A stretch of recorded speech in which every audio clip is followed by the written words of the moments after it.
மனதில் இருந்ததெல்லாம் பாடலாம் பாடிட்டாரு. அல்லேலூயா.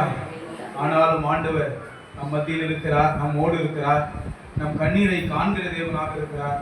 நம் வேதனைகளையும் வருத்தங்களையும் மாற்றி நம்மை ஆசீர்வதிப்பதற்கு அவர் வல்லமை உள்ளவராக இருக்கிறார். அல்லேலூயா. அருமையான காலை நேரத்தில் தேவனுடைய பாதத்தில் வந்திருக்கிற ஒவ்வொருவரையும் ஆண்டவராகிய இயேசுவின் அன்பின் திருநாமத்தில் அன்போடு வரவேற்கிறேன். கர்த்தர் நிச்சயமாக உங்களையும் உங்கள் குடும்பத்தையும் பிள்ளைகளையும் பிள்ளைகளின் பிள்ளைகளையும் ஆசீர்வதித்து உயர்த்துவதற்கு வல்லவராக இருக்கிறார். இந்த வேளையிலே நாம் ஜெபத்தோடு தேவனுடைய வார்த்தைகளை தியானிப்போம். மகா கிருபையும் இரக்கம் நிறைந்த எங்கள் நல்ல ஆண்டவரே, இந்த பரிசுத்தமான வேளையில் உங்களுடைய பாதத்தில் வந்திருக்கிறோம். ஆண்டவர் எங்களோடு பேசும்படியாய் நாங்கள் ஜெபிக்கிறோம். அப்பா, சத்திய ஆவியாகிய அவர் வருகின்ற பொழுது சகல சத்தியத்திற்குள்ளும் உங்களை வழிநடத்துவார் என்று சொல்லியிருக்கிற வார்த்தைகளை நினைத்து ஆவியானவரே உங்களை அன்போடு அழைக்கிறோம். அப்பா, பேசுகிறது நீங்கள் அல்ல, உங்களில் இருக்கிற ஆவியானவர் தாமே பேசுகிறவர் என்று சொன்னீரப்பா. எங்களை மறைத்து நீர் பேசவும் உங்களுடைய வார்த்தைகளை நாங்கள் கேட்கவும் உண்மையிலே பலனடையவும் கிருபை செய்யும் என்று அருமை இரட்சகரும் மீட்பருமான இயேசுவின் நாமத்தில் ஜெபிக்கிறோம். ஜெபம் கேளும் எங்கள் நல்ல பிதாவே. ஆமென். ஆமென். கர்த்தர் தாமே நம்மை ஆசீர்வதிப்பாராக. சத்தியத்திற்குள் போவதற்கு முன்பதாக ஒரு காரியத்தை நான் நினைவுபடுத்த வாஞ்சிக்கிறேன். சங்கீதங்களின் புஸ்தகம் 34 அதிகாரம் 10 வசனத்தை நான் வாசிக்கும் பொழுது, சிங்கக்குட்டிகள் தாட்சி அடைந்து பட்டினியாய் கிடக்கும், கர்த்தரை தேடுகிறவர்களுக்கோ ஒரு நன்மையும் குறைவுபடாது. அல்லேலூயா. இந்த வார்த்தையை நாம் எல்லாரும் நன்றாக அறிந்திருக்கிறோம். கர்த்தரை தேடுகிறவர்களுக்கோ ஒரு நன்மையும் குறைவுபடாது. எப்படி நாம் தேடுகிறோம்? நாம் இன்றைக்கு உலகத்திலே நன்மையை தேடுகிறோமா, கர்த்தரை தேடுகிறோமா என்று சிந்தித்து பார்க்கும் பொழுது, ஆண்டுடைய பிள்ளைகளாக இருக்கிற நாம் எல்லாரும் நன்மையை தான் தேடுகிறோமே தவிர கர்த்தரை தேடுவது கிடையாது. எனக்கு அந்த நன்மை நடக்கணும், இந்த நன்மை கர்த்தர் செய்யணும், இந்த நன்மையை வாழ்க்கையில் நடக்கணும் என்று ஜெபிக்கிறோம். ஆனால் நாம் நம்முடைய வாழ்க்கையில கர்த்தரை அதிகமாய் தேடுவது இல்லை. ஆண்டுடைய வார்த்தை சொல்லுகிறது, நீங்கள் கர்த்தரை தேடினால் கர்த்தர் உங்களுக்கு ஒரு குறையும் வைக்க மாட்டார். எப்படி கர்த்தரை தேடுவது? நாம் நன்றாக ஜெபிக்க வேண்டும், அவரை துதிக்க வேண்டும், அவரை மகிமைப்படுத்தி ஆராதனை செய்ய வேண்டும், அவருக்கு நன்றியும் துதியும் ஸ்தோத்திரங்களையும் ஏறெடுக்க வேண்டும். இது நம்முடைய நடைமுறை வாழ்க்கையில அனுதின அனுபவமாக இருக்க வேண்டும். ஜெபம் என்று வந்த மாத்திரத்தில் நம்முடைய தேவைகளை சொல்லி ஜெபிப்பதே நமக்கு அதிகமாக இருக்கிறது. ஆனால் ஆண்டுடைய வார்த்தை சொல்லுகிறது, மத்தேயு 6 அதிகாரம் 33 நாம் வாசிக்கும் பொழுது, முதலாவது தேவனுடைய ராஜ்யத்தையும் அவருடைய நீதியையும் தேடுங்கள், அப்பொழுது இவைகளெல்லாம் உங்களுக்கு எப்படி கொடுக்கப்படுமா? கூட கொடுக்கப்படும். ஆமென். அப்போ நாம என்ன செய்யறது இல்லைன்னா, ஆண்டுடைய ராஜ்யத்தின் நீதி என்ன செய்யறது இல்ல. தேடுறோமா, தேடாம இருக்கிறோமா? தேடணும்னு நினைக்கிறோம், ஆனா என்ன செய்ய முடியல, தேட முடியல. அப்போ தேவனுடைய நீதியும் ராஜ்யத்தையும் தேடுவதற்கு நமக்கு ஒரு பலன் தேவை. அந்த பலத்தை கொடுக்கின்றவர் தான் பரிசுத்த ஆவியானவர். ஆமென். அந்த பரிசுத்த ஆவியானவரை நாம் ஒவ்வொரு நாளும் கேட்டு பெற்றுக்கொள்ள வேண்டும். ஒவ்வொரு நாளும் ஆவியானவர் நம்மை பலப்படுத்துவதற்காக, ஒவ்வொரு நாளும் ஆவியானவர் நமக்கு நல்ல கிருபையை கொடுத்து, தேவனை போன்ற மனதை கொடுத்து, தேவனை போன்ற குணத்தை கொடுத்து, தேவனை போன்ற பரிசுத்த ஜீவத்தை கொடுத்து, ஆண்டவராகிய இயேசு இந்த உலகத்தில் வாழ்ந்தது போலவே நீங்களும் நானும் வாழ்வதற்கு ஆவியானவர் நமக்கு பலத்தை கொடுக்க காத்து கொண்டிருக்கிறார். ஆனால் நாமும் அதற்கு கேட்டு பெற்றுக்கொள்வதில்லை. அந்த ஆவியாருடைய அபிஷேகத்தை நாம் பெற்றுக்கொள்ள வேண்டும், தேவனுடைய வல்லமையை பெற்றுக்கொள்ள வேண்டும், அவருடைய கிருபையை நாம் பெற்றுக்கொள்ளும் பொழுது அவருடைய ராஜ்யத்தின் நீதியின் தேடும் பிள்ளைகளாய் அவர் நம்மை மாற்றுவார். அப்பொழுது எல்லா ஆசீர்வாதங்களும் நமக்கு கூட கொடுக்கப்படும். அல்லேலூயா. எத்தனை பேர் விசுவாசிக்கிறீர்கள்? நாம் ஜெபிப்பதிலே குறைவுள்ளவர்களாக இருக்கிறோம். பரிசுத்த ஆவியானவரை கேட்டு ஜெபிப்பதிலே, ஆவியானவரை பெற்றுக்கொண்டு ஆவியின் பலத்தினால் வாழாமல் மாம்ச பலத்தினால் நாம் வாழ்ந்து கொண்டிருக்கிறதுனால ஆசீர்வாதங்களை பெற்றுக்கொள்ள முடியவில்லை, நன்மைகளை சுதந்திரித்துக் கொள்ள முடியவில்லை. ஆமென். அதை நாம் மாற்றத்தக்கதாய் ஜெபிக்க வேண்டும். ஆவியானவருடைய அபிஷேகத்துக்காய் அவருடைய வல்லமையை பெற்று ஆவியின் சிந்தை உடையவர்களாய் நாம் மாறி மாம்சத்தையும் அதன் ஆசை இச்சைகளின் சிலுவையில் அறையும் பொழுது, தேவ கிருபை நம்மை நிரப்பும் பொழுது, தேவ சித்தத்தை நிறைவேற்றும் பிள்ளைகளாய் நாம் வாழும் பொழுது எல்லா நன்மையும் கர்த்தர் நமக்கு குறைவில்லாமல் தருவார். இரண்டாவது, நம்ம வேதத்தை வாசிக்கணுங்க. எப்படி? எதை வாசிக்கணும்? வேத புஸ்தகத்தை வாசிக்கணும். எல்லாரும் பாட புஸ்தகத்தை வாசிக்கிறோம், நல்லதுதான். வேத புஸ்தகத்தை வாசிப்பதற்கு நம்முடைய வாழ்க்கையில நேரம் கொடுக்க வேண்டும். இரவும் பகலும் அவருடைய வேதத்தில் தியானமாக இருக்கிற மனுஷன் பாக்கியவான் என்று சொல்லப்பட்டிருக்கிறது. கர்த்தருடைய வேதத்தில் பிரியமாய் இருந்து இரவும் பகலும் அதை தியானிக்கிறவர்களாக, அதை வாசிக்கிறவர்களாக, சங்கீதம் 119 165 வாசிக்கிறோம், உம்முடைய வேதத்தை நேசிக்கிறவர்களுக்கு மிகுந்த சமாதானம் உண்டு. அந்த சமாதானத்தை அருள்கிற தேவன், சகல நன்மை அருள்கிற தேவன். நாம் எப்படி ஜெபிக்கிறோமோ அதுபோல வேதத்தை நாம் நேரம் எடுத்து ஜெப சிந்தையோடு ஆவியானுடைய துணையோடு வேத வாக்கியங்களை ஆராய்ந்து பார்க்க வேண்டும். வேதத்தில் வெளிப்படுத்தப்படுகிற உண்மைக்கும் சத்தியத்திற்கும் மனதார கீழ்ப்படிய வேண்டும். ஆமென். தேடுகின்ற விதம், ஒன்று ஜெபம், இன்னொன்று வேதத்தை வாசிப்பது, மூன்றாவது ஒன்று இருக்கிறது தேவன் செய்த நன்மைகளை சாட்சியாக அறிவிப்பது. தேவன் நமக்கு கொடுத்த ஆசீர்வாதத்திலிருந்து அவருக்கு உரிய பங்கை செலுத்துவது, தேவன் செய்த நன்மைகளை பிறரிடத்தில் சென்று சாட்சியாய் அறிவிப்பது, பிறர் துயரப்படும் பொழுது துக்கப்படும் பொழுது அவர்களுக்கு ஆறுதல் செய்வது, அவர்கள் குறைவில் இருக்கும் பொழுது நம்மால் முடிந்த உதவிகளை செய்வது. ஆண்டவர் சொன்னார், திக்கற்றவர்களுக்கும் ஏழைகளுக்கும் உதவி செய், இது தேவனுக்கு முன்பாக மாசில்லாத சுத்தமான பக்தியா இருக்கிறது என்று யாக்கோபு 1:27 வாசிக்கிறோம். பிறருக்கு உதவி செய்ய வேண்டும், உலகத்தால் கரைபடாதபடி நம்ம ஜீவியத்தை காத்துக்கொள்ள வேண்டும். இதுதான் பக்தி என்று வேதம் சொல்லுகிறது. எனக்கு அன்பான தேவ பிள்ளைகளே, அப்படிப்பட்ட பிள்ளைகளை நாம் இருந்து தேவனுடைய ராஜ்யத்தை நீதியை தேடி அவரை தேடுகின்ற பிள்ளைகளாக இருந்தோம் என்று சொன்னால் சங்கீதம் 34:10 சொல்லப்பட்டபடி ஒரு நன்மை நமக்கு குறைவுபடாது. ஹல்லேலூயா, ஹல்லேலூயா, ஹல்லேலூயா. ஆமென். கர்த்தர் நம்மை ஆசீர்வதிப்பார். இந்த நாள்ல நாம் எந்த புத்தகத்தை படிச்சிட்டு இருக்கிறோம் ஞாபகம் இருக்கா? ஆமென். தானியேல் 1 படித்துக் கொண்டிருக்கிறோம். கடந்த நாட்களில் தானியேல் புத்தகத்திலிருந்து அநேக சத்தியங்களை படித்தோம். தானியேல் என்றால் என்ன அர்த்தங்க? தேவனே என்னுடைய நியாயாதிபதி, God is my judge அப்படின்னு சொல்லி படிச்சோம் இல்லையா? இந்த தானியேல் புத்தகத்தின் முக்கியத்துவத்தை படிச்சோம். ஏன் படிக்க வேண்டும் என்பது குறித்து கடந்த நாட்களில் படித்தோம். அதனுடைய தொடர்ச்சியாக எருசலேம் நகரத்தை ஆண்டவர் கைவிட்டதன் காரணம் என்ன என்பதை குறித்து வாசித்தோம். எந்த நகரத்து ராஜா வந்து ஜெயிச்சுட்டு போயிட்டாரு? நேபுகாத்நேச்சார், பாபிலோன் தேசத்தின் ராஜா ஜெயித்தார் என்று பார்த்தோம். இப்பொழுது தொடர்ச்சியாக சில வசனங்களை நாம் வாசிக்க போகிறோம். இந்த ஜெயம் பெற்ற ஆண்டவர் ஜெயத்தை கொடுத்து ஜெயிக்க வைத்த அந்த நேபுகாத்நேச்சார் என்னெல்லாம் செய்தார் என்பதை குறித்தும் அந்த ராஜாவின் நாட்களிலே நடைபெற்ற காரியங்களை குறித்தும் நாம் படிக்க போறோம். இந்த காரியங்கள் நம்முடைய வாழ்க்கைக்கு உண்மையிலேயே ஒரு பிரயோஜனமுள்ள பாடங்களாக இருக்கும் என்று நான் கர்த்தருக்குள் விசுவாசிக்கிறேன். இந்த தானியேல் புத்தகத்தை நாம் வாசிக்க தொடங்கும் பொழுது இதனுடைய துவக்கத்தை நாம் பார்த்தால் தேவனுடைய பிள்ளைகளுக்கு தோல்வியாக இருக்கிறது. ஆனால் அந்த புஸ்தகம், அந்த 1 அதிகாரத்தின் முடிவை நாம் பார்க்கின்ற பொழுது இந்த புஸ்தகம், இந்த அதிகாரம் இரண்டுமே தோல்வியிலே தொடங்கினாலும் இந்த முடிவு அது சம்பூர்ணமான ஆசீர்வாதத்திலே முடிவடைகிறது. தேவனுடைய பிள்ளைகள் எல்லாரை பார்க்கிலும் 10 மடங்கு சமர்த்தர்களாய் மாறின ஒரு அனுபவத்தோடு இந்த ஒரு அதிகாரம் நிறைவு செய்கிறது.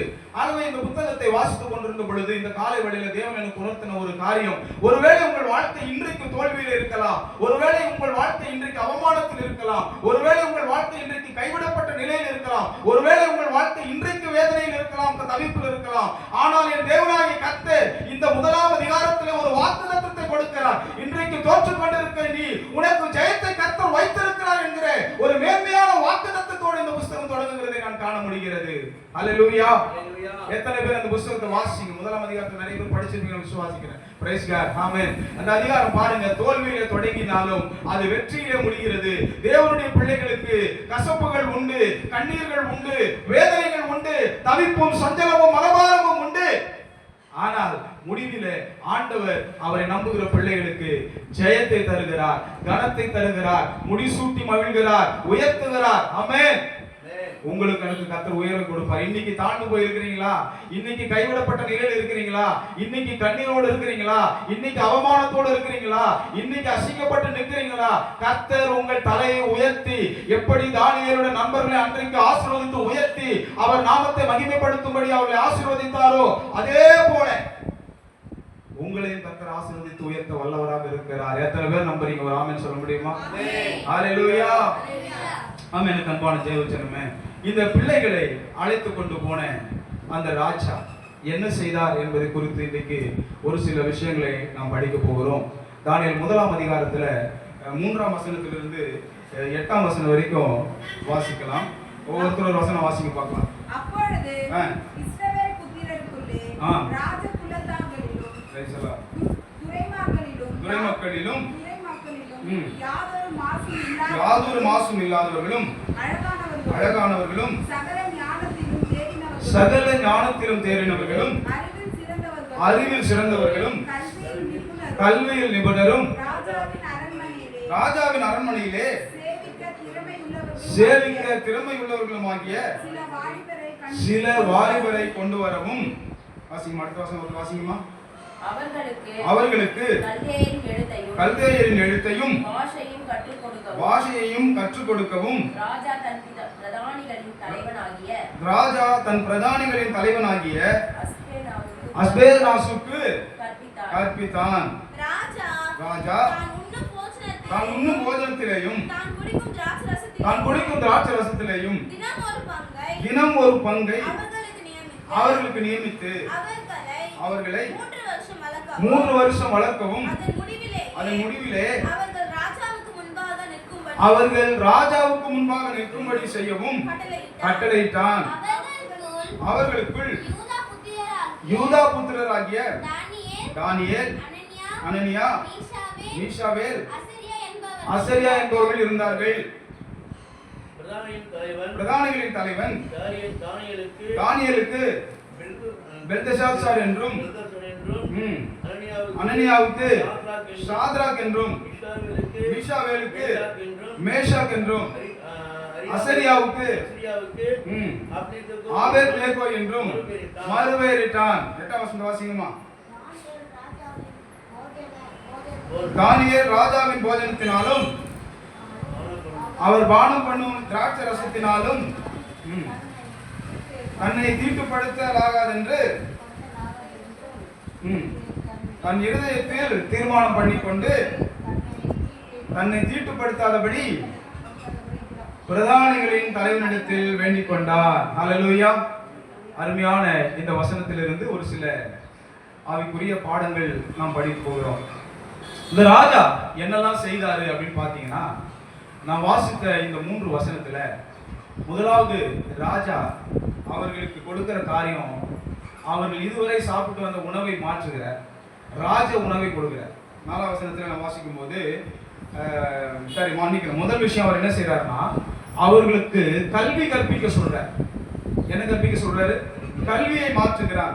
ராஜா அவர்களுக்கு கல்தேயரின் எழுத்தையும் பாஷையும் கற்றுக் கொடுக்க அவர்களுடைய கல்வியை மாற்றுகிறார். முதல்ல எதை மாத்துறாரு? கல்வி. அவர்கள் இதுவரை கற்று வந்தது தேவனுடைய பிள்ளைகள், அவர்கள் தேவனுடையவர்கள், வேதாகமத்தை சார்ந்து அநேகம் படித்திருந்தார்கள். இதை குறித்து நாம் விளக்கமாக படிக்க இருக்கிறோம். ஆனால் இப்பொழுது பாபிலோனியர்கள் கற்று வந்த கல்தேயரின் கல்வியையும் பாஷையையும் எழுத்தையும் கற்றுக் கொடுக்கும்படியாக இந்த ராஜா கட்டளையிடுகிறார். எத்தனை வருஷம் அப்படின்னா 3 வருஷம் அவர்கள் அதை கற்றுக்கொள்ள வேண்டும் என்று சொல்லி கட்டளையிடுகிறார். இரண்டாவதாக அவர் செய்த காரியம், ராஜா அவர்களுடைய உணவை மாற்றுகிறார். ராஜ உணவை அவர்களுக்கு கொடுக்கிறார். 5ஆம் வசனத்தில் வாசிக்கும் பொழுது, ராஜா தான் உண்ணும் போஜனத்திலேயும் தான் குடிக்கும் திராட்சை ரசத்திலேயும் என்று பார்க்கிறோம். அவர்கள் பங்கை தினமும் நியமித்து அவர்கள் கொடுக்கும்படி கட்டளையிட்டார். முதல்ல கல்வியை மாற்றுகிறார். இரண்டாவதாக அவர்கள் உணவை இங்கு மாற்றுகிறார். மூன்றாவதாக பார்க்கின்ற பொழுது அவர்களுடைய பெயர்கள் மாற்றப்படுகிறது. 7ஆம் வசனத்தில் வாசிக்கும் பொழுது, தானியேலுக்கு பெல்தெஷாத்சார் என்றும், அனனியாவுக்கு சாத்ராக் என்றும், அசரியாவுக்கு ஆபேத்நேகோ என்றும், மீஷாவேலுக்கு மேஷாக் என்றும் என்று இப்படி பெயர்கள் எல்லாம் நாம் வாசிக்கிறோம். அப்ப அவர்களுக்கு கொடுக்கப்பட்டிருந்த பெயர்கள் இங்கே மாற்றப்படுகிறது. எத்தனை விஷயம் மாறுதுங்க? என்னென்ன விஷயம்? கல்வி மாறுகிறது, உணவு மாறுகிறது, பெயர் மாற்றம் செய்யப்படுகிறது. இப்போ இதுல எத்தனை வருஷம் இதை செய்யும்படி ராஜா கட்டளையிட்டாரு? 3 ஆண்டு காலம் இதை செய்யும்படியாக ராஜா கட்டளையிட்டார். இப்ப நான் உங்களிடத்துல கேட்டேன், இது நல்லதா கெட்டதா? கல்வி கொடுக்கிறாரு ராஜா, தன்னுடைய ஆசிரியப்பட்ட நான்கு என்று கொடுக்கப்பட்ட ராஜ உணவு, சாதாரண உணவு கிடையாது, அரசன் ராஜா சாப்பிடக்கூடிய சாப்பாடு. அது மட்டும் இல்லாமல் ஒரு அவருடைய பெயர்கள் மாற்றப்பட்டிருக்கிறது. இதுல தப்பா ரைட்டா? நல்லதுதான், தப்பு கிடையாது ஐயா சொல்றாங்க. நீங்க என்ன நினைக்கிறீங்க? நல்லதா கெட்டதா? நீங்க என்ன நினைக்கிறீங்க? பிள்ளைங்க மட்டும் சொல்லுங்க, நல்லதா கெட்டதா? பார்க்கும் பொழுது எப்படி இருக்குது? நன்றாக தெரிகிறது. ஆனால் இது வெறுமனே மாற்றம் மாத்திரம் அல்ல, இது தேவனுடைய பிள்ளைகள் மீது மறைமுகமாக தொடுக்கப்பட்ட ஒரு யுத்தமாக இருக்கிறது என்று தேவஅறிஞர்கள் சொல்லுகிறார்கள். ஒரு தாக்குதலாக இருக்கிறது. நேரடியாக பாபிலோன் தேசத்து ராஜா அங்கே எருசலேமுக்கு போனார், யுத்தம் செய்தார், அந்த பிள்ளைகளை கைது செய்தார், அவர்களை தன் தேசத்துக்கு அடிமையாய் கொண்டு வந்தார். இதெல்லாம் நேரடியான தாக்குதல்கள். இந்த தாக்குதல்கள் பெரிதாய் காட்டப்படவில்லை. இந்த தாக்குதல்களுக்கு தேவனும் அவர்களை ஒப்புக் கொடுத்தார். ஆனால் இப்பொழுது செய்யப்படுகிற இந்த பெயர் மாற்றம் மாற்றம், இந்த உணவு மாற்றம், இந்த கல்வி மாற்றம் என்பது தேவனுடைய பிள்ளைகள் மீது மறைமுகமாக கொடுக்கப்பட்ட மாபெரும் சாத்தானின் வஞ்சகமாகவும் மிகப்பெரிய தாக்குதலாகவும் இருக்கிறது என்று கர்த்தருடைய பிள்ளைகள் சொல்லுகிறார்கள். அது எப்படி என்பதை தான் இன்னைக்கு படிக்க போறோம். அல்லேலூயா. சரி, எப்படி அப்படின்னு சொல்லி பாத்தீங்கன்னா, முதல்ல நம்ம அவங்க பாஷை, பாபிலோனுடைய எழுத்து, அவர்களுடைய பாஷையை கற்றுக் கொடுக்க ராஜா அவர்களுக்கு கட்டளை கொடுத்தார். இதுவரைக்கும் இந்த பிள்ளைகள் இந்த தேசத்திலிருந்து அந்த தேசத்துக்கு அழைத்து கொண்டு செல்லப்பட்ட பொழுது அவங்க என்ன கல்வி அறிவு இல்லாதவர்களா இருந்தாங்களா, கல்வி அறிவோடு இருந்தாங்களா? நம்ம 3ஆம் வசனத்தை படிச்சோம் இல்லையா? கல்வியில அவர்கள் நிபுணர்களா இருந்தார்கள், மிக சிறந்தவர்கள், அரச குடும்பத்தை சார்ந்தவர்கள், துரை மக்கள், ராஜகுலம், எல்லா வித்தைகளையும் பயின்றவர்கள், சகல தத்துவத்தையும் அறிந்தவர்கள், ஞானத்தில் சிறந்தவர்கள், மிகுந்த அழகுள்ளவர்கள், அறிவில் சிறந்தவர்களாய் இருந்தார்கள்.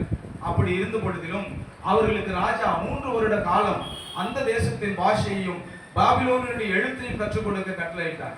இது நாள் வரை இவர்கள் வேதத்தையும் வேதாகமத்தின் சரித்திரத்தையும் வேதாகமத்தின் சத்தியங்களையும் ஆழமாக படித்து இவர்கள் வளர்ந்திருந்தார்கள்.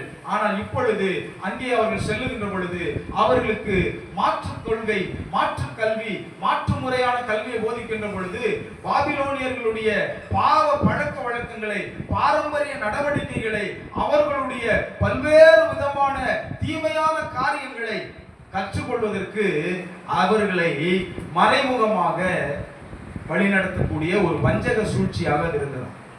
பாபிலோனியர்களுடைய மந்திரங்களையும், பாபிலோனியர்களுடைய சூனிய வித்தைகளையும், பாபிலோனியர்களுடைய பல்வேறு விதமான மூட பழக்க வழக்கங்களையும், பாபிலோனியருடைய பல்வேறு விதமான அந்த அந்நிய மார்க்கத்தின், அஞ்ஞான மார்க்கத்தின் போதனைகளையும் அங்கே அவர்கள் கல்வியாக கற்கும் பொழுது அந்த கல்வியினூடாக ஈர்க்கப்பட்டு அவர்களுடைய உபதேசங்களுக்கும், மாயையான பொய்யான தொழுகை முறைகளுக்கும், பல்வேறு விதமான தேவனுடைய வேதத்தின் சத்தியங்களுக்கு விகற்பமான காரியங்களை கற்றுக்கொள்ளும் பொழுது அவர்களுடைய மனது தேவனுடைய சத்தியத்திலிருந்து விலகி அஞ்ஞான மார்க்கத்துக்குள்ளாய் வழிநடத்தப்பட வேண்டும் என்று சொல்லி இப்படி ஒரு தாக்குதல் அவர்கள் மீது தொடுக்கப்பட்டது என்று சொல்லுகிறார்கள். அல்லேலூயா. அல்லேலூயா. பார்க்கும் பொழுது வெளியே எப்படி இருக்கு, நல்லா தெரியுது.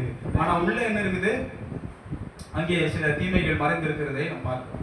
ஆனால் தானியேலும் நண்பர்களும் நீங்கள் என்ன வேணா கற்றுக் கொடுங்க, என்ன வேணா செய்யுங்க, நாங்க அதை பத்தி ஒன்றும் கவலைப்படல, நாங்க கத்துக்கிறோம், நாங்க படிச்சுக்கிறோம், நாங்க மனப்பாடம் செஞ்சுக்கிறோம், எல்லாம் செய்யறோம். ஆனால் எங்கள் தேவன் கொடுத்திருக்கிற கல்வி எங்கள் உள்ளத்திலிருந்து ஒரு நாளும் விலகாது. அல்லேலூயா. அதனால நீங்க கொடுங்க, நாங்க எக்ஸ்ட்ரா கத்துக்கிறோம், ஒன்றும் பிரச்சனை இல்லை, கத்துக்கிட்டாங்க. அவங்க ஒன்றும் அப்ஜெக்ஷன் சொல்லல. ரெண்டாவது பாத்தீங்கன்னா பெயர்களை மாற்றினாங்க. இந்த பெயர்களை வாசிக்கும் போது தானியேல் எதுல முடியுது? ஏல் என்கிற வார்த்தையில முடியுதுல்ல. மீஷாவேல் எதுல முடியுது? ஏல் என்கிற வார்த்தையில முடிகிறது. அனனியா எதுல முடியுது? அனனியா எதுல முடியுது? யா என்கிற வார்த்தையில முடிகிறது. அப்புறம் அசரியா எதுல முடியுது? யா என்கிற வார்த்தையில முடிகிறது. இந்த யா என்கிற வார்த்தையும் இந்த ஏல் என்கிற வார்த்தையும் வேதாந்தத்தை படிப்போடு தெரியும், இது தேவனுக்குரிய வார்த்தை. அல்லேலூயா. யா என்றும் யாவே என்றும் யெகோவா என்றும் ஆண்டவர் அழைக்கப்படுகிறார், யாவே என்றும் அழைக்கப்படுகிறார். இந்த யா ஏல் என்பதும் ஏல் ஏலோகிம் என்ற வார்த்தை நாம் வாசிக்கிறோம். ஏல் ஏல் ஏல் என்று வரும் பொழுது இந்த ஏல் என்கிற வார்த்தையும் யா என்கிற வார்த்தையும் தேவனை குறிக்கின்ற வார்த்தைகள். இந்த பிள்ளைகளுடைய பெற்றோர்கள், எங்கள் பிள்ளைகளும் எங்கள் தேவனும் ஒரு நாளும் பிரிந்திருக்க கூடாது, அவர்கள் தேவனோடு இணைந்திருக்க வேண்டும் என்று சொல்லி அவர்கள் பெயர் சூட்டும் பொழுது தேவனோடு சேர்த்து அவர்கள் பெயரை சூட்டினார்கள். ஏனென்றால் இந்த பெயர்கள் தேவனை அவர்கள் வெளிப்படுத்தும் விதமாக, அவர் குணத்தை வெளிப்படுத்தும் விதமாக, அவரை போல எங்கள் பிள்ளைகள் வாழ வேண்டும், அவரோடு சேர்ந்து வாழ வேண்டும் என்று சொல்லி அந்த பெயர்களை சூட்டினார்களாம். அல்லேலூயா. அல்லேலூயா. அதனால இப்ப பெயர்கள் மாற்றப்படும் பொழுது அங்கே பெல்தெஷத்சார் என்றும் ஷாத்ராக் என்றும் மேஷாக் என்றும் ஆபேத் நேகோ என்றும் பெயர்கள் சூடப்படும் பொழுது இந்த பெயர்கள் எல்லாம் அந்த அஞ்ஞான தேவர்களை வழிபட்டு வந்த பாபிலோனிய தெய்வத்தின் பெயர்களோடு சேர்ந்த பெயர்கள். இந்த ராஜா என்ன செய்யறாருன்னா, தேவனோடு இணைந்த அவர்களை பிரித்து தங்களுடைய அஞ்ஞான தேவர்களோடு இணைக்க வேண்டும் என்று அவர்கள் பெயரை மாற்றினார். அதுவும் அவங்க கவலைப்படலையா, நீ என்ன வேணா பேர் சொல்லி கூப்பிட்டுக்கலாம், என் பேர் தானியேல் தான், என் பேர் மீஷாவேல் தான், என் பேர் அசரியா தான், என் பேர் அனனியா தான் சொல்லி அவங்க என்ன செஞ்சாங்க, ஆண்டுடைய சமூகத்தில் எங்கள் பெயர்களை நீங்கள் மாற்றலாம், ஆனால் எங்கள் உள்ளத்தில் எங்கள் தேவனை விட்டு உங்களை பிரிக்க முடியாது என்று விசுவாசத்தில் உறுதிப்பட்டு நின்றார்கள். மூன்றாவது எதை மாத்தினா ராஜா? ஏமா உணவை மாற்றினான். ரைட்டா? ஏன்னா உணவை மாற்றும் பொழுது என்ன உணவு கொடுத்தாரு? சாதாரண உணவா? ராஜா சாப்பிடுற உணவு என்ன? ஒரு அடிமையாக ஒரு நாட்டில இருந்து மக்களை கொண்டு வந்து அந்த மக்களை தன்னுடைய ராஜ்யத்துல படிக்க வச்சு அவங்களுக்கு பேரை மாத்தி ஏன் என்ன சாப்பிடணும் அதை அவங்களுக்கு கொடுக்க சொல்றாரு. இது நல்ல விஷயமா கெட்ட விஷயமா? ரொம்ப நல்ல விஷயம் அப்படின்னு நம்ம மனசுக்கு படுது. ஆனா இங்க தானியேலுடைய மனசுல பாருங்க, இங்க என்ன நடக்குது? 8ஆம் வசனத்துல வாசிச்சோம் இல்லையா? தானியேல் ராஜாவின் போஜனத்தினாலும் அவர் பானம் பண்ணும் திராட்சை ரசத்தினாலும் தன்னை தீட்டுப்படுத்தலாகாதென்று, என்ன படுத்தக்கூடாதுன்றாரு? தீட்டுப்படுத்தலாகாதென்று தன் இருதயத்தில் தீர்மானம் பண்ணிக்கொண்டு, என்ன தீர்மானம் பண்றாரு? இருதயத்துல தீர்மானம் பண்ணிக்கொண்டு தன்னை தீட்டுப்படுத்தாதபடி, என்ன படுத்தாதபடி? தீட்டுப்படுத்தாதபடி பிரதானிகளின் தலைவனிடத்தில் வேண்டிக் கொண்டார். இப்ப தானியேலுக்கு நம்முடைய பார்வைக்கு அந்த சாப்பாடு ராஜ சாப்பாடு அப்படின்னு நம்ம நினைக்கிறோம். ஆனா தானியேலுடைய பார்வைக்கு அந்த சாப்பாட்டுல ஏதோ இருந்ததுன்னு சொல்றாரு. அவர் பார்வைக்கு இந்த வசனத்துல வாசிச்சுமே ஏன்னா ஞாபகம் இருக்கா? சொல்ல முடியுமா உங்களால? என்ன இருந்துச்சு? தீட்டு இருந்துச்சுன்னு சொல்றாரு. தீட்டுப்படுத்தாதபடி, தீட்டுப்படுத்தாதபடி 2 முறை வருது அந்த வசனத்துல. தீட்டுப்படுத்தாதபடின்ற அப்போ ராஜ சாப்பாடு தான். ஆனா அந்த சாப்பாட்டுல என்ன இருந்ததுன்னு தானியேல் சொல்றாரு. தீட்டு இருந்ததுன்னு சொல்றாரு. தீட்டுனா என்னது? தீட்டுனா என்னது? அசுத்தம், அசுத்தம், அருவருப்பு அப்படின்னு அர்த்தம். அப்படிதானே? அழுக்கு அப்படின்னு அர்த்தம். அப்போ அந்த சாப்பாடு ராஜ சாப்பாடு. ஆனா ஆண்டவருடைய பிள்ளையா இருக்கிற தானியேலுடைய பார்வையில அந்த சாப்பாட்டுல அசுத்தம் இருக்கிறது, அந்த சாப்பாட்டுல அருவருப்பு இருக்கிறது. பேர் மாத்தினப்போ சும்மா இருந்தாங்க, ஒத்துக்கிட்டாங்க. அவங்க கல்வியை கற்றுக் கொடுத்தாங்க, அதையும் படிக்கணும்னு சொல்லி ஒத்துக்கிட்டாங்க. ஆனா சாப்பாட்டு கொடுக்கும்போது அவங்க சொல்றாங்க அது வேண்டாம் அப்படின்னு முடிவு எடுக்கிறாங்க. ஃபர்ஸ்ட் என்ன செய்றாங்க? எங்க முடிவு எடுத்தாங்க? இருதயத்தில் தீர்மானம் பண்ணிட்டாங்க. இது கடவுளுடைய பிள்ளைகளா இருந்து அவங்க எடுத்த தீர்மானம். அந்த தீர்மானத்துக்கு காரணம் என்னன்னா அந்த சாப்பாட்டுல தீட்டு இருக்குது, அதனால அதை சாப்பிடக்கூடாது. அப்போ தானியேல் பார்வையில கொடுக்கப்பட்ட அந்த உணவு தீட்டான உணவாக இருந்தது. இப்ப எந்த உணவுல தீட்டு இருக்குது இல்லைன்னு எப்படி நம்ம கண்டுபிடிக்கிறது? ஒரு உணவுல தீட்டு இருக்குதா, அசுத்தம் இருக்குதா, அருவருப்பு இருக்குதான்றத நம்ம எப்படி கண்டுபிடிக்கிறது? எங்க போய் கண்டுபிடிக்கலாம்? பைபிள்ல போய் கண்டு. ஒரு வசனத்தை வாசிங்க. ஏசாயா 34ஆம் அதிகாரம் 16வது வசனத்தை ஒருத்தர் வாசிங்க பார்க்கலாம். எங்க போய் கண்டுபிடிக்கலாம்? நமக்கு இங்க பதில் எங்க கிடைக்கும்னு சொல்லி இந்த வார்த்தை சொல்லுது பாருங்க. கர்த்தருடைய புஸ்தகத்திலே தேடி வாசியுங்கள், இவைகளில் ஒன்றும் குறையாது, இவைகளில் ஒன்றும் ஜோடி இல்லாதிராது. அவருடைய வாய் இதை சொல்லிட்டு அவருடைய ஆவி அவைகளை சேர்க்கும். அப்போ தீட்டுள்ள உணவு எது என்பதை நாம் கண்டுபிடிப்பதற்கும் தீட்டு இல்லாத உணவு எது என்பதை கண்டுபிடிப்பதற்கும் எங்க போய் தேடணுமா? கர்த்தருடைய புஸ்தகத்துல. அல்லேலூயா. பாருங்க, பைபிள்ல அப்படி எழுதி இருக்கான்னு ஒரு சில காரியங்களை படிக்கலாம். நம்ம லேவியராகமம் புஸ்தகத்துல வாசிக்கும் பொழுது அங்கே ஆண்டவர் மோசேக்கு எழுதி கொடுத்த ஒரு விஷயம், மோசே இஸ்ரவேல் புத்திரருக்கு சொன்ன ஒரு விஷயம். இந்த விஷயம் இந்த காலத்துக்கு ஒத்து வருமா அப்படின்றத நம்ம சிந்திக்கிறதுக்கு முன்னாடி அங்க என்ன சொல்லியிருக்கிறாங்கிற ஒரு விஷயம் நம்ம பார்க்கலாம்.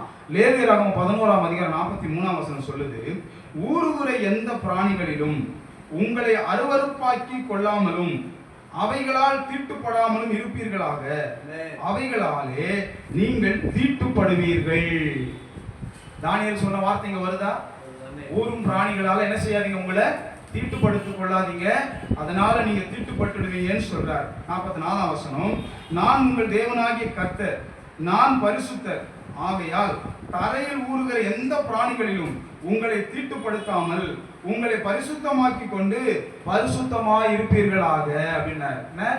ஊரும் பிராணிகளால என்ன செய்யாதீங்க, உங்களை தீட்டுப்படுத்தி உங்களை பரிசுத்த குலைச்சல் ஆக்கி கொள்ளாம பரிசுத்தமாய் இருங்க அப்படின்னு சொல்றார். 45ஆம் வசனம், நான் உங்கள் தேவனாய் இருக்கும்படி உங்களை எகிப்து தேசத்திலிருந்து வரப்பண்ணின கர்த்தர், நான் பரிசுத்தர் ஆகையால் நீங்களும் பரிசுத்தராய் இருப்பீர்களாக. இப்ப நிறைய பேர் தேவ பிள்ளைகளை வாசிக்கும் போது இது பழைய ஏற்பாட்டுல தானே சொல்லப்பட்டிருக்கு, இது நமக்கு எதுக்கு அப்படின்னு சொல்லி யோசிக்கிறாங்க. அப்போ ஆண்டவர் 45ஆம் வசனத்தின் முடிவில் என்ன சொல்றாரு? நான் பரிசுத்தர் ஆகையால் நீங்களும் பரிசுத்தராய் இருப்பீர்களாக. புதிய ஏற்பாட்டுல நாம பரிசுத்தமா இருக்கணுமா கூடாதா? பழைய ஏற்பாட்டுல தான் இயேசுப்பா சொல்லியிருக்கிறாரு, நான் பரிசுத்தர் ஆகையால் நீங்கள் பரிசுத்தரா இருங்கன்னு சொல்லியிருக்காரு. இந்த புதிய ஏற்பாட்டு காலத்துல அப்படி இருக்க வேண்டிய அவசியம் இல்லை நம்ம சொல்ல முடியுமா? அவர் அன்றைக்கும் பரிசுத்தர், இன்றைக்கும் பரிசுத்தர், என்றைக்கும் பரிசுத்தரா இருக்கிறார். இயேசு கிறிஸ்து நேற்றும் இன்றும் என்றும் மாறாதவரா இருக்கிறார். அவர் அன்றைக்கு பரிசுத்தரா இருந்தது போல இன்றைக்கும் பரிசுத்தரா இருக்கிறார். அன்றைக்கு அந்த ஜனங்களை பரிசுத்தமாய் நடக்க சொன்னது போலவே இன்றைக்கும் நம்மையும் பரிசுத்தமாய் நடக்க சொல்லுகிறார். ஆமென் சொல்லுங்க பார்க்கலாம்.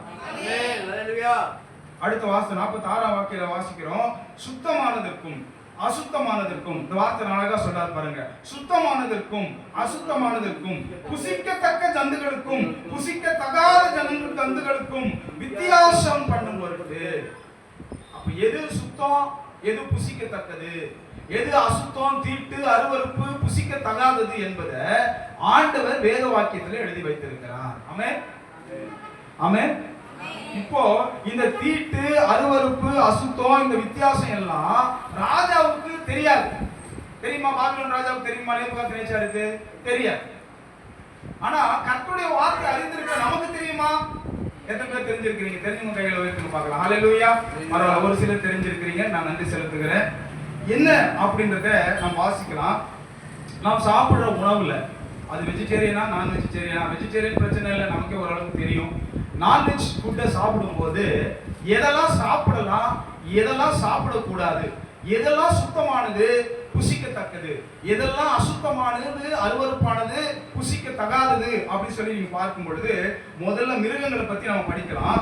லேவியராகமம் 11ஆம் அதிகாரத்துல முதல் 2 வசனங்களை நீங்க வாசிங்கன்னா, சரி 2ஆம் வசனத்தையும் 3ஆவது வசனத்தையும் வாசிக்கிறேன். நீங்கள் இஸ்ரவேல் புத்திரரோடு சொல்ல வேண்டியது என்னவென்றால், பூமியில் இருக்கிற சகல மிருகங்களிலும் நீங்கள் புசிக்கத்தக்க ஜீவ ஜந்துக்கள் யாதெனில், மிருகங்களில் விரிகுளம் உள்ளதாயிருந்து குளம்புகள் 2ஆக பிரிந்திருக்கிறதும் அசை போடுகிறதுமானவைகளை எல்லாம் நீங்கள் புசிக்கலாம். எதை புசிக்கணுமா?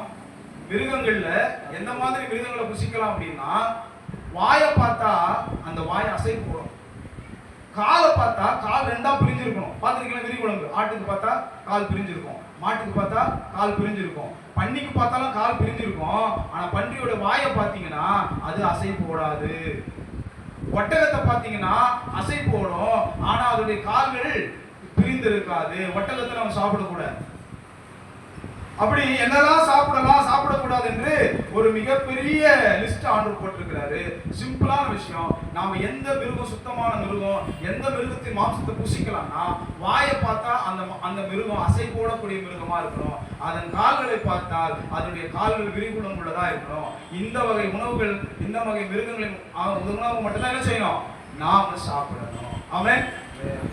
அதுக்கப்புறமா நீர்நிலையில வாழக்கூடிய மிருகங்கள், கடல், ஏரி, ஆறு, பல்வேறு உயிரினங்கள் இருக்கு இல்லையா? அந்த கடல், ஏரிகள் எல்லாம் வாழக்கூடிய உயிரினங்கள்ல எதை புசிக்கலாம், எதை புசிக்க கூடாது அப்படி சொல்லி நீங்க பாத்தீங்கன்னா ஒரு சிம்பிளான விஷயத்தை ஆண்டு சொல்றாரு. லேவியராகமம் 11ஆம் அதிகாரம் 10ஆம் வசனத்தை நீங்க வாசிச்சீங்கன்னா, ஆனாலும் கடல்களும் ஆறுகளும் ஆகிய தண்ணீர்களில் நீந்துகிறதும் வாழ்கிறதுமான பிராணிகளில் சிறகும் செதிலும் இல்லாதவைகள் யாவும் உங்களுக்கு அருவருப்பாய் இருப்பதாக. நாம சாப்பிடுற மீனுக்கு சிறகு இருக்கணும், செதில் இருக்கணும். இந்த சிறகு சில மீனுக்கு இருக்கும், செதில் இருக்காது. செதில் சில மீனுக்கு இருக்கும், சிறகு இல்லாம இருக்கலாம். சிறகும் செதிலும் இல்லாத மீன்களை நாம சாப்பிடணும். இப்ப என்னென்ன மீன்லாம் நீங்க சொல்லுங்க பார்க்கலாம். சிறகு செதில் இல்லாத மீன் பேரு சொல்லுங்க பார்க்கலாம்.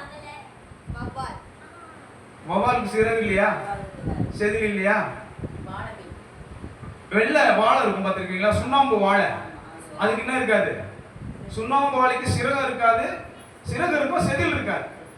சுறா மீனுக்கு செதில் இருக்காது. செம்படக்கா, திருக்கன்னு சொல்லுவாங்க இல்லையா, இருக்காது. நண்டுக்கு இருக்குமா செதில்? இருக்காது. இறாலுக்கு இருக்குமா செதில்? இருக்காது. கடமானுக்கு இருக்குமா செதில்? இருக்காது. அப்போ சிறகும் செதிலும் இல்லாதவைகளை அருவருக்கும்படி தேவன் கட்டளையிட்டு இருக்கிறார். அப்போ இப்படிப்பட்ட மிருக ஜீவன்கள் நம்ம என்ன செய்யக்கூடாது. சில நத்தையை சாப்பிடுவாங்க, நத்தை கறி சாப்பிடுவாங்க, நத்தை சாப்பிடக்கூடாது. ஆளியை சாப்பிடுவாங்க, நம்ம ஊர்ல ஆளி சாப்பிடக்கூடாது. இலிய பிடிச்சிட்டு வந்து குழம்பாக்கி சாப்பிடுவாங்க, சாப்பிடக்கூடாது. இதெல்லாம் அருவருப்பானது என்று கர்த்தர் சொல்லுகிறார். அறியாமல காலங்கள்ல இதெல்லாம் நம்ம செஞ்சுட்டு வந்தோம். இப்போ நம்ம என்ன செய்யக்கூடாது? நண்டு சாப்பிடக்கூடாது, இறால் சாப்பிடக்கூடாது, திருக்க சாப்பிடக்கூடாது, சுறா சாப்பிடக்கூடாது. செதில் இல்லாத மீன்கள், சிறகு இல்லாத மீன்கள், எந்த மீனா இருந்தாலும் அது எவ்வளவு டேஸ்டா இருந்தாலும் சாப்பிடக்கூடாது. ஆனா நமக்கு என்ன இருக்குது? டேஸ்ட். எதுல டேஸ்ட் இருக்குது? எறா தான் டேஸ்ட் இல்லையா? அதையே சாப்பிட வேண்டியல. நம்ம வீட்டுல பாருங்க, மூணுல எங்க வீட்டுல கூட அந்த காலங்கள்ல ஒரு பீன்ஸ் பொரியல் போட்டா ஒரு எறாவை போட்டுருவாங்க, ஒரு சுரக்காய் பொரிச்சா எறாவை போட்டுருவாங்க, எந்த காய் செஞ்சாலும் ஒரு முருங்கைக்காய் குழம்பு வச்சாலும் ஒரு எறாவை போட்டுருவாங்க, ஒரு வெண்டைக்காய் குழம்பு வச்சாலும் கொஞ்சம் எறாவை போட்டுருவாங்க. அந்த எறாவை போட்டு அவ்வளோ டேஸ்ட். அது எங்க இருந்து உற்பத்தி ஆகுது தெரியுமா? அசுத்தத்திலிருந்து, கழிவுகள் இருந்து தான் அது உற்பத்தி ஆகுது. அந்த நீர்நிலைகள் எல்லாம் சுத்தமா வச்சுக்கிறதுக்காக கடவுள் அதை படைச்சிருக்கிறாரு. மனுஷன் அதை பிடிச்சிட்டு வந்து சந்தோஷமா அதை சாப்பிட்றான். அது ரொம்ப டேஸ்டா இருக்குது. அது உடம்புக்கு அவ்வளவு கெடுதல்.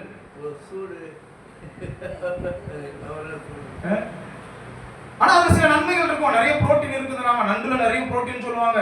செம்படக்காய் திருக்க பாத்தீங்கன்னா நம்ம பால் கொடுக்குற பிள்ளைங்களுக்கு பால் சுரக்கும்னு சொல்லுவாங்க. நம்ம பன்றி கறி சாப்பிட்டா எது நல்லதுன்னு, மூல வியாதிக்கு நல்லதுன்னு. ஏதோ ஒரு மருத்துவ குணம் இருக்கும், இல்லாம இருக்காது. ஆனா ஆண்டவர் சொல்றாரு, உன் பார்வைக்கு ஒண்ணு நல்லது தெரியலாம், ஆனா உன் பார்வைக்கு தெரியாத 1000 விஷயம் எனக்கு தெரியும். உன்னை படைச்சவர் நானு, அதை படைச்சவர் நானு. உன் உடம்புக்கு ஒத்துக்குமா ஒத்துக்காதான்னு சொல்லி டாக்டர் சொல்றது முக்கியம் இல்ல, நான் சொல்றது முக்கியம். என் வார்த்தையை நம்பனே சொன்னா இதெல்லாம் விட்டுடு. இதெல்லாம் அருவருப்பு, இதெல்லாம் அசுத்தமானது, உன் உடம்புக்கும் ஆரோக்கியத்துக்கு நல்லது கிடையாது. அதனால நான் சொல்றேன், வேண்டாம். நான் பரிசுத்தரா இருக்கிறேன், நீங்களும் பரிசுத்தரா இருக்க நான் ஆசைப்படுறேன். இதெல்லாம் விட்டுடுங்கன்னு சொல்றாரு கர்த்தர். ஹல்லேலூயா. அடுத்தது பறவைகளை நீங்க பாத்தீங்க அப்படின்னு சொன்னா ஒரு பெரிய லிஸ்ட் போகுது. 13ஆம் வசனத்துல இருந்து அப்படியே 19, 20, 21 வந்தீங்கன்னா வௌவால்ல வந்து முடியுது அந்த லிஸ்ட். பெரிய லிஸ்ட் தொடர்ந்து எந்த பறவைகளை சாப்பிடலாம், எதெல்லாம் சாப்பிடக்கூடாதுன்னு பெரிய லிஸ்ட் போடுற. நீ மனுஷன் கொக்கை சாப்பிட்றான், காக்காவை சாப்பிட்றான், எது கிடைச்சாலும் வேட்டையாடி சாப்பிட்றான், இதெல்லாம் சாப்பிடக்கூடாதுன்னு சொல்லி மிக நேர்த்தியாக சொல்லப்பட்டிருக்கிறது. 13ஆம் வசனத்திலிருந்து 19ஆம் வசனம் வரைக்கும் நீங்க வாசிச்சு பாருங்க. அதுல சொல்லப்பட்டிருக்கிற பறவை இனங்கள் ஒன்றையும் நாம சாப்பிடக்கூடாது. பாபிலோன் ராஜாவுக்கு இது தெரியாது. பாபிலோன்ல இப்படிப்பட்ட மிருகங்களை அவங்க படைச்சு, அவங்க தேவர்களுக்கு படைச்சு, அதற்கு பிற்பாடு ராஜாவுக்கும் கொடுத்து, அதற்கு பிற்பாடு அந்த உணவை இந்த பிள்ளைகளுக்கும் கொடுக்க தீர்மானம் செய்யப்பட்ட பொழுது தானியேல் சொன்னாரு, கர்த்தர் இதை தொடக்கூடாது, இதை சாப்பிடக்கூடாதுன்னு சொல்லியிருக்கிறாரு. அதனால ஒரு தீர்மானம், நான் எக்காரணம் கொண்டோம் கர்த்தருடைய வார்த்தையை மீறி என்னை நான் என்ன செய்ய மாட்டேன், அசுத்தப்படுத்தி கொள்ள மாட்டேன், தீட்டுப்படுத்தி கொள்ள மாட்டேன். முதல் தீர்மானம். இந்த பாடத்தில் நான் படிக்கிற ஒரு விஷயம், எப்பவுமே சத்தியத்துக்காக நான் தீர்மானம் எடுக்கும்போது சூழ்நிலைகள் எனக்கு சாதகமாக இருக்குதான்னு பார்த்துக்கிட்டு தீர்மானம் எடுக்கிறது தீர்மானம் கிடையாது. சூழ்நிலைகள் நமக்கு சாதகமாகவும் இருக்கலாம், பாதகமாகவும் இருக்கலாம். எப்படி இருந்தாலும் கர்த்தருடைய வார்த்தைக்கு நான் தீர்மானம் பண்ணி கர்த்தருடைய வார்த்தைக்கு கீழ்ப்படிய தீர்மானம் எடுக்கிறேன்னு சொல்லி தீர்மானிக்கும் பொழுது அது ஆசீர்வாதமாக மாறுகிறது. இங்கே தானியேல் தன்னுடைய இருதயத்துல தீர்மானம் பண்ணாரு. தன்னுடைய உள்ளத்துல தேவனுடைய வார்த்தைகளை மீறி நடக்கக்கூடாதுன்னு சொல்லி ஒரு ஆழமான தீர்மானம் பண்ணிவிட்டு அங்கே போய் இந்த அசுத்தமான உணவுகள் என்னை பாதித்து விடக்கூடாது, கர்த்தருடைய வார்த்தைகளுக்கு விரோதமாய் நான் நடந்து விடக்கூடாது, நான் கர்த்தருடைய வார்த்தையை மீறி நடக்கக்கூடாது என்று சொல்லி தன் உள்ளத்திலே தீர்மானம் பண்ணி கொண்டு தனக்கு மேலாக நியமிக்கப்பட்டிருக்கிற அந்த அதிகாரி கிட்ட போய் அவர் பேசினார்.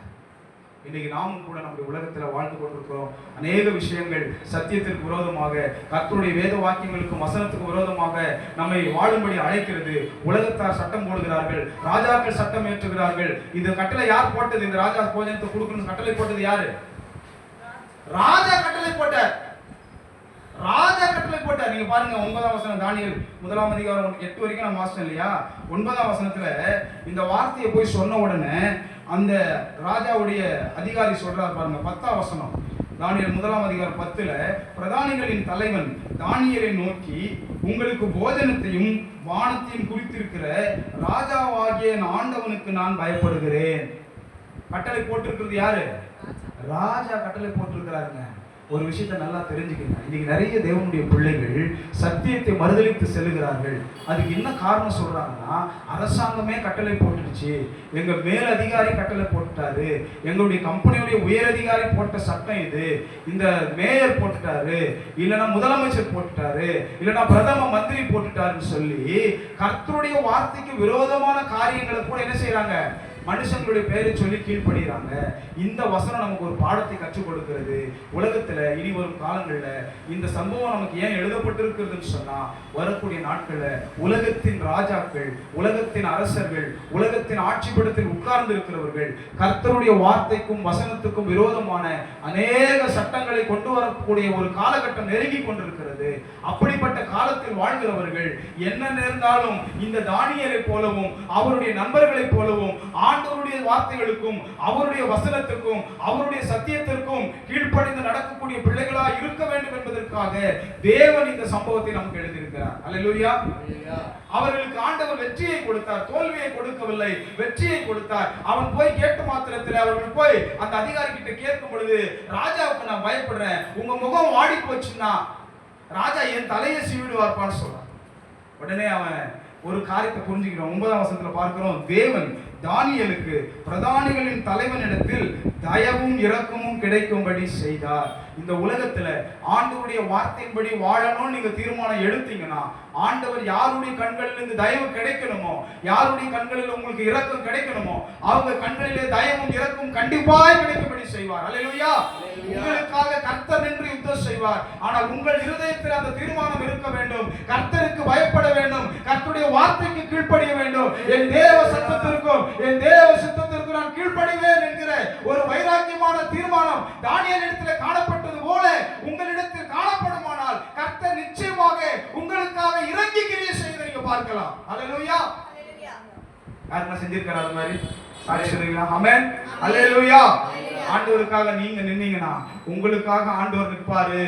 தானியேலுக்காக ஆண்டவர் நின்னாரு. அந்த அதிகாரி கண்ணுல தயவு கிடைச்ச உடனே அவன் கீழே இருக்கிற அதிகாரி கிட்ட போய் பேசுறான். வசனம் பாருங்க 11.